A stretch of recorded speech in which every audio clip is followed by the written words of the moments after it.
ಒಂದು ಊರಿನಲ್ಲಿ ರಂಗಯ್ಯ ಎನ್ನುವ ವ್ಯಕ್ತಿ ತನ್ನ ಕುಟುಂಬ ಜೊತೆ ಸಂತೋಷವಾಗಿ ಇದ್ದ. ಅವನಿಗೆ ತಂದೆ ತಾಯಿಯ ಆಸ್ತಿ ಯಾವುದೂ ಇರಲಿಲ್ಲ. ಕೂಲಿ ಕೆಲಸವನ್ನು ಮಾಡಿಕೊಂಡು ಜೀವನ ನಡೆಸ್ತಾ ಇದ್ದ. ಅವನ ಹೆಂಡತಿ ಜಾನಕಿ ಕೂಡ ಕುಟುಂಬದ ಕಷ್ಟಕ್ಕಾಗಿ ಕೂಲಿ ಕೆಲಸವನ್ನು ಮಾಡ್ತಾ ಇದ್ಲು.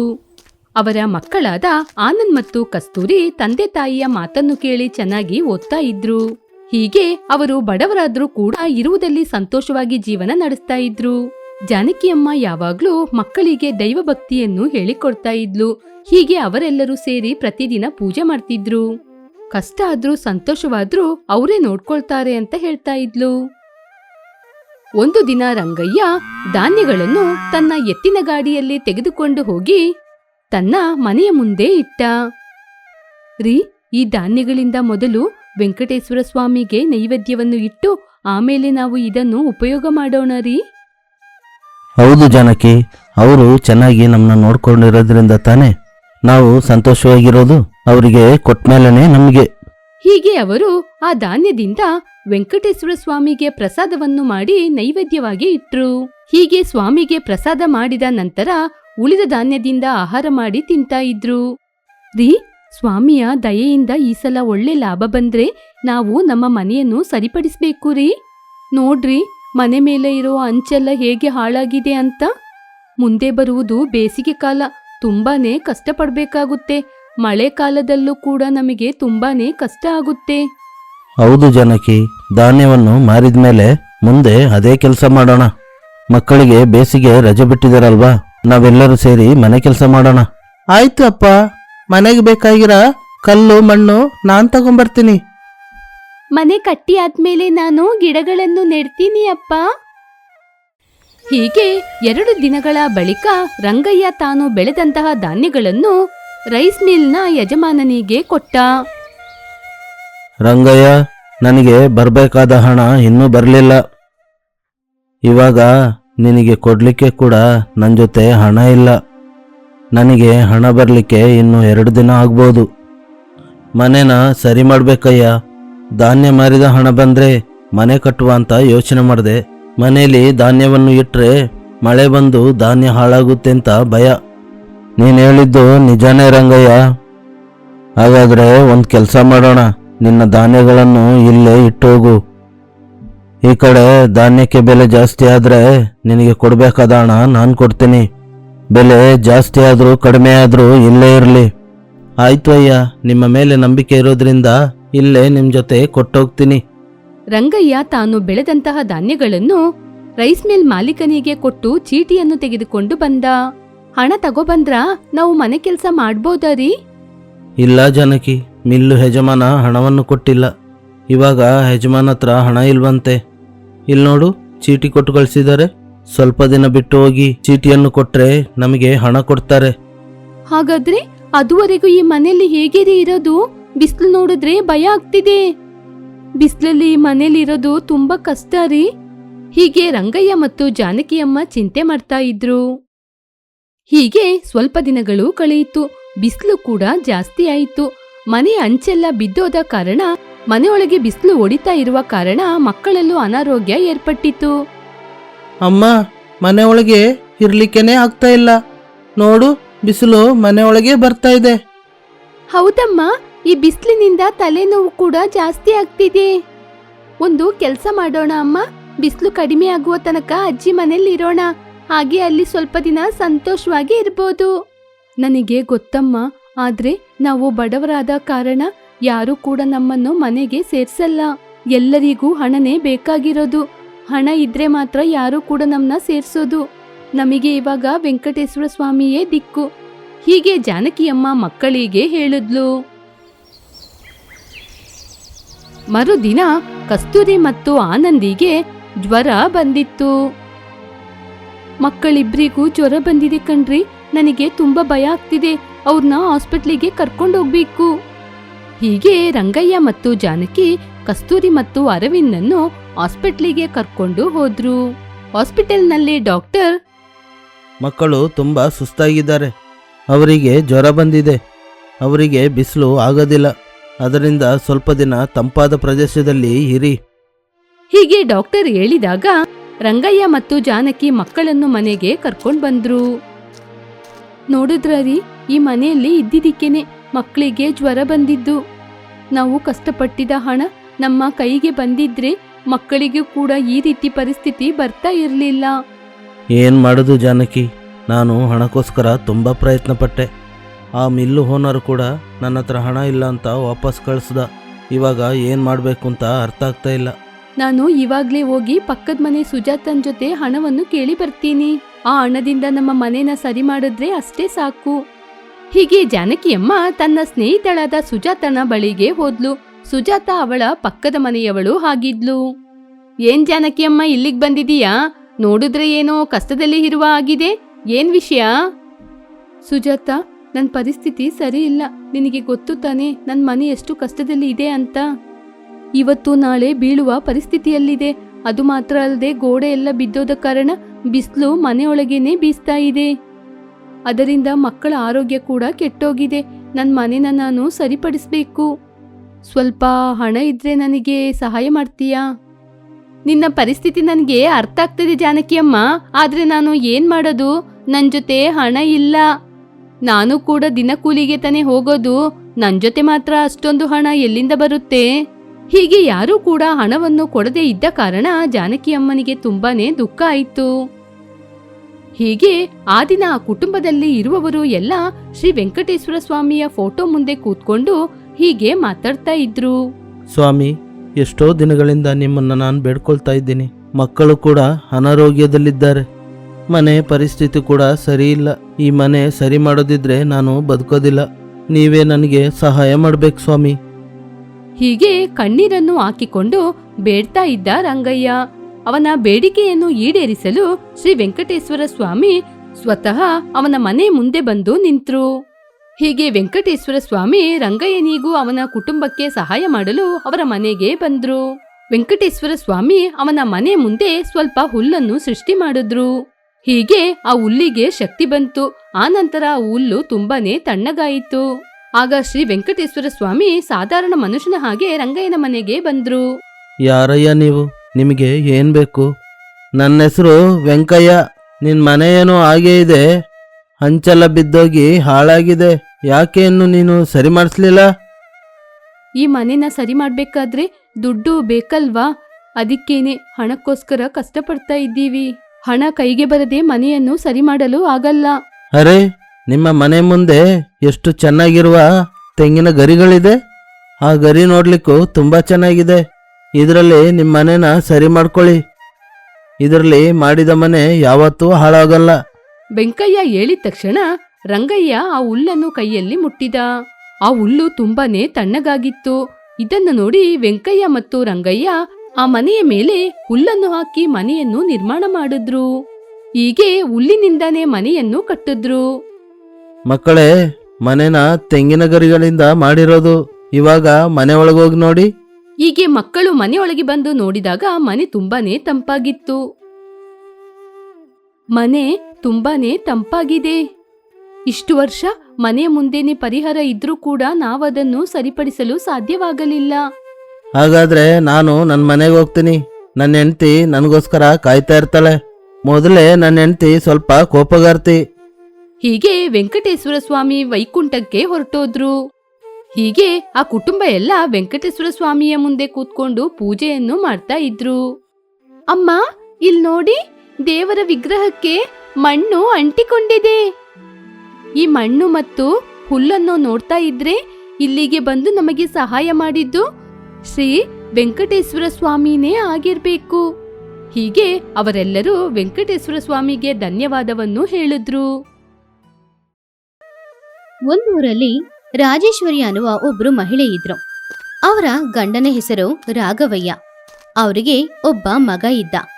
ಅವನ ಹೆಸರು ವಿಜಯ್. ವಿಜಯ್ ಹೆಂಡತಿ ಹೆಸರು ಕವಿತಾ. ಅವರದು ತುಂಬಾ ಸಂತೋಷವಾದ ಕುಟುಂಬ. ಆ ಕುಟುಂಬದಲ್ಲಿ ಇದ್ದವರು ಎಲ್ರೂ ವೆಂಕಟೇಶ್ವರ ಸ್ವಾಮಿಯ ಭಕ್ತರಾಗಿದ್ರು. ಅವರಿಗೆ ಯಾವಾಗೆಲ್ಲ ಸಮಯ ಸಿಗುತ್ತೋ ಆವಾಗೆಲ್ಲ ಎಲ್ಲ ಊರಲ್ಲಿರುವ ವೆಂಕಟೇಶ್ವರ ಸ್ವಾಮಿ ದೇವಸ್ಥಾನಕ್ಕೆ ಹೋಗ್ತಾ ಇದ್ರು. ವೆಂಕಟೇಶ್ವರ ಸ್ವಾಮಿಯ ದೇವಾಲಯಕ್ಕೆ ಹೋಗಿ ತುಂಬಾ ದಿನ ಆಯ್ತು ರೀ. ಮತ್ತೆ ಯಾವ್ದಾದ್ರೂ ದೂರದಲ್ಲಿರುವ ವೆಂಕಟೇಶ್ವರ ಸ್ವಾಮಿಯ ದೇವಾಲಯಕ್ಕೆ ಹೋಗಿ ಬರೋಣ. ಅರೆ, ಬೇರೆ ಊರಲ್ಲಿರುವ ದೇವಸ್ಥಾನಕ್ಕೆ ಹೋಗಬೇಕು ಅಂತ ನಿನಗೆ ಯಾಕೆ ಯೋಚನೆ ಆಯಿತು? ಕೆಲವು ಪ್ರದೇಶದಲ್ಲಿ ದೇವಸ್ಥಾನದ ಬಗ್ಗೆ ಪ್ರಚಾರ ಮಾಡ್ತಾ ಇದ್ದಾರೆ. ಅಂತಹ ದೇವಸ್ಥಾನಕ್ಕೆ ಹೋಗಿ ಆ ದೇವಸ್ಥಾನವನ್ನು ಶುದ್ಧಗೊಳಿಸಿ ನಾವು ಅಲ್ಲಿ ಪೂಜೆ ಮಾಡಿ ನೈವೇದ್ಯ ಮಾಡಿ ಬಂದ್ರೆ ಒಳ್ಳೇದು ರೀ. ರಾಘವಯ್ಯ ಅವರಿಗೆ ಗೊತ್ತಿರೋರ ಹತ್ರ ಹೇಳ್ತಾ ಇದ್ರು, ಎಲ್ಲಾದ್ರೂ ಒಂದು ಗ್ರಾಮದಲ್ಲಿ ದೇವಸ್ಥಾನ ಇದ್ರೆ ಹೇಳಿ ಅಂತ. ಹಾಗೆ ಒಂದಿನ ರಾಘವಯ್ಯನಿಗೆ ಕನಕಾಪುರ ಅನ್ನುವ ಊರಿನಲ್ಲಿ ಇರುವ ಸ್ವಾಮಿಯ ದೇವಸ್ಥಾನ ಗೊತ್ತಾಯಿತು. ಇಲ್ಲಿ ನೋಡು ವಿಜಯ್, ನಿಮ್ಮಮ್ಮ ಒಂದು ದೇವಸ್ಥಾನಕ್ಕೆ ಹೋಗಬೇಕು ಅಂತ ಹೇಳ್ತಿದ್ದಾಳೆ. ಆ ದೇವಸ್ಥಾನ ಇಲ್ಲಿಂದ 400 ಕಿಲೋಮೀಟರ್ ದೂರದಲ್ಲಿದೆ. ಅದು ಕನಕಾಪುರದಲ್ಲಿರುವ ಲಕ್ಷ್ಮೀ ವೆಂಕಟೇಶ್ವರ ದೇವಸ್ಥಾನ. ಹಾಗೆ ಅಂದ್ಕೊಂಡು ಅವರೆಲ್ಲರೂ ಬಸ್ಸಲ್ಲಿ ಅವ್ರ ಪ್ರಯಾಣ ಶುರು ಮಾಡಿದ್ರು. ಹಾಗೆ ಸ್ವಲ್ಪ ದೂರ ಹೋಗ್ತಾ ಇದ್ದಾಗ ಇದ್ದಕ್ಕಿದ್ದಂತೆ ಮಳೆ ಶುರುವಾಯಿತು. ಮೆಲ್ಲೆ ಶುರುವಾದ ಆ ಮಳೆ ತುಂಬಾ ಜೋರಾಗಿ ಹೊಡೆಯಕ್ಕೆ ಶುರುವಾಯಿತು. ಹಾಗೆ ಆ ಮಳೆ ನೀರಿನಲ್ಲಿ ಆ ಬಸ್ ಕೂಡ ನೀರಲ್ಲಿ ಹೊಡ್ಕೊಂಡು ಹೋಯಿತು. ಆ ದಿನ ನಡೆದ ಅಪಘಾತದಲ್ಲಿ ರಾಘವಯ್ಯ ಹಾಗೂ ವಿಜಯ್ ಇಬ್ರು ಅಲ್ಲೇ ಅವ್ರ ಪ್ರಾಣನ ಬಿಟ್ಬಿಟ್ರು. ರಾಜೇಶ್ವರಿ ದೇವಿ ಹಾಗೂ ಕವಿತಾ ಮಾತ್ರ ಜೀವಂತವಾಗಿ ಉಳ್ಕೊಂಡ್ರು. ಅವರಲ್ಲಿಂದ ಹೇಗೋ ಕಷ್ಟಪಟ್ಟು ಅವರ ಊರಿಗೆ ವಾಪಸ್ ಬಂದ್ರು. ಒಂದೇ ಸಮಯದಲ್ಲಿ ಮನೆಯಲ್ಲಿದ್ದ ಇಬ್ರು ಗಂಡಸರು ಕೂಡ ತೀರ್ಕೊಂಡಿದ್ರಿಂದ ಅವರಿಂದ ಆ ದುಃಖನ ತಡ್ಕೊಳಕ್ಕಾಗ್ಲಿಲ್ಲ. ಇದೆಲ್ಲದಕ್ಕೂ ನಾನೇ ಕಾರಣ. ನಾನು ಈ ಯಾತ್ರೆಗೆ ಹೋಗೋದ್ ಬೇಡ ಅಂತ ಹೇಳಿದ್ರೆ ಈ ರೀತಿ ನಡೆದಿರುವುದಿಲ್ಲ. ನನ್ನಿಂದಾನೇ ಈ ದಿನ ನನ್ನ ಗಂಡ ನನ್ನ ಮಗ ತೀರ್ಕೊಂಡ್ರು. ಅಯ್ಯೋ ಅತ್ತೆ, ಹಾಗೆಲ್ಲ ಮಾತಾಡ್ಬೇಡಿ. ಇದೆಲ್ಲ ನಾವು ಮಾಡಿದಂತಹ ಕರ್ಮದ ಫಲ. ಅದಕ್ಕೇನೆ ಈ ರೀತಿ ನಡೆದಿರೋದು. ನೀವೇನು ಎಲ್ಲ ತಪ್ಪುಗಳನ್ನ ನಿಮ್ಮ ಮೇಲೆ ಹಾಕೊಳ್ತಾ ಇದ್ದೀರಾ? ಹೀಗೆ ಆಗ್ಬೇಕು ಅನ್ನೋದೇ ವಿಧಿ, ಅದ್ರಿಂದನೇ ಹೀಗೆ ಆಗಿದೆ. ಹಾಗೆ ಕವಿತಾ ರಾಜೇಶ್ವರಿ ದೇವಿಯನ್ನ ಸಮಾಧಾನ ಮಾಡಿದ್ಲು. ಇಬ್ರು ಗಂಡಸರು ಕೂಡ ತೀರ್ಕೊಂಡಿದ್ರಿಂದ ಇವಾಗ ಮನೆಗೆ ಸಂಪಾದನೆ ಮಾಡಕ್ಕೆ ಯಾರೂನೇ ಇಲ್ಲ. ಒಂದಿನ ರುದ್ರಯ್ಯ ಅನ್ನುವ ಒಬ್ಬ ವ್ಯಕ್ತಿ ರಾಜೇಶ್ವರಿ ದೇವಿಯ ಮನೆಗೆ ಬಂದ. ರಾಘವಯ್ಯ ಮತ್ತು ನಿಮ್ಮ ಮಗ ನನ್ನ ಜೊತೆ ವ್ಯಾಪಾರ ಮಾಡೋಕ್ಕೆ ಅಂತ ನನ್ನ ಜೊತೆ ತುಂಬ ಹಣವನ್ನು ಸಾಲವಾಗಿ ತಗೊಂಡಿದ್ದಾರೆ. ಆ ಹಣವನ್ನು ಪೂರ್ತಿ ಕೊಡದೆ ತೀರ್ಕೊಂಡ್ಬಿಟ್ರು. ನಾನು ತುಂಬಾ ದಿನದಿಂದ ಕಾಯ್ತಾ ಇದ್ದೆ, ಹಣ ಸಿಕ್ಕಿಲ್ಲ ಅಂತ ಮನೆ ತನಕ ಬಂದೆ. ಹೌದತ್ತೆ, ಮಾವ ಮತ್ತೆ ಅವರು ಅವರ ವ್ಯಾಪಾರಕ್ಕೆ ಅಂತ ಇವ್ರ ಜೊತೆ ಹಣ ತಗೊಂಡಿರೋದೇನೋ ನಿಜಾನೇ. ಅಯ್ಯೋ, ಇವಾಗ ನಾವು ಹೇಗೆ ಆ ಸಾಲವನ್ನು ತೀರ್ಸೋದು? ನನಗೆ ಏನು ಅರ್ಥ ಆಗ್ತಿಲ್ಲ. ಇಲ್ಲಿ ನೋಡಿ ರುದ್ರಯ್ಯ, ಸ್ವಲ್ಪ ದೊಡ್ಡ ಮನಸ್ಸು ಮಾಡಿ ನಮಗೆ ಸ್ವಲ್ಪ ಸಮಯ ಕೊಡಿ. ನಾವು ಏನಾದ್ರೂ ಕೆಲಸ ಮಾಡಿ ನಿಮ್ಮ ಸಾಲನ ತೀರ್ಸಕ್ ನೋಡ್ತೀವಿ. ಹಾಗೆ ರಾಜೇಶ್ವರಿ ರುದ್ರಯ್ಯನ ಹತ್ರ ಬೇಡ್ಕೊಂಡಾಗ ಅವರ ಆ ಪರಿಸ್ಥಿತಿಯನ್ನು ನೋಡಿದ ರುದ್ರಯ್ಯನಿಂದ ಕೂಡ ಏನೂ ಹೇಳಕ್ಕಾಗದೆ ಅವ್ರು ಕೇಳಿದ ಅವಕಾಶನ ಕೊಟ್ಟು ಅಲ್ಲಿಂದ ಹೋದ. ಹಾಗೆ ಮರುದಿನದಿಂದ ಕವಿತಾ ಹಾಗೂ ರಾಜೇಶ್ವರಿ ದೇವಿ ಕೆಲಸ ಹುಡುಕೋದಕ್ಕೋಸ್ಕರ ಊರೊಳಗಡೆ ಹೋದ್ರು. ಲಲಿತಾ, ನನ್ನ ಗಂಡನು ನನ್ನ ಮಗನೂ ತೀರ್ಕೊಂಡ್ರು. ಅವ್ರು ತೀರ್ಕೊಂಡ್ಮೇಲೆ ಮನೆಯಲ್ಲಿ ತುಂಬಾನೇ ಕಷ್ಟ ಆಗ್ತಾ ಇದೆ. ಮನೆಯಲ್ಲಿ ಕೂಡ ಏನೂ ಇಲ್ಲ. ನಿನಗೆ ಒಂದು ಫ್ಯಾಕ್ಟ್ರಿ ಇದೆ ಅಂತೆ, ಅದರಲ್ಲಿ ತುಂಬಾ ಯಂಗ್ಸ್ರು ಕೆಲಸ ಮಾಡ್ತಿದ್ದಾರಂತಲ್ಲ. ನನಗೂ ನನ್ನ ಸೊಸೆಗೂ ಆ ಫ್ಯಾಕ್ಟ್ರಿಯಲ್ಲಿ ಒಂದು ಕೆಲಸ ಕೊಡ್ಸು. ಇಲ್ಲ ರಾಜೇಶ್ವರಿ, ನಾವು ನಮ್ಮ ಫ್ಯಾಕ್ಟ್ರಿಯಲ್ಲಿ ಊದುಬತ್ತಿ ಮಾಡೋದು ಶುದ್ಧವಾಗಿರುವ ಮಹಿಳೆಯರಿಂದನೇ ಆ ಕೆಲಸವನ್ನು ನಾವು ಮಾಡಿಸೋದು.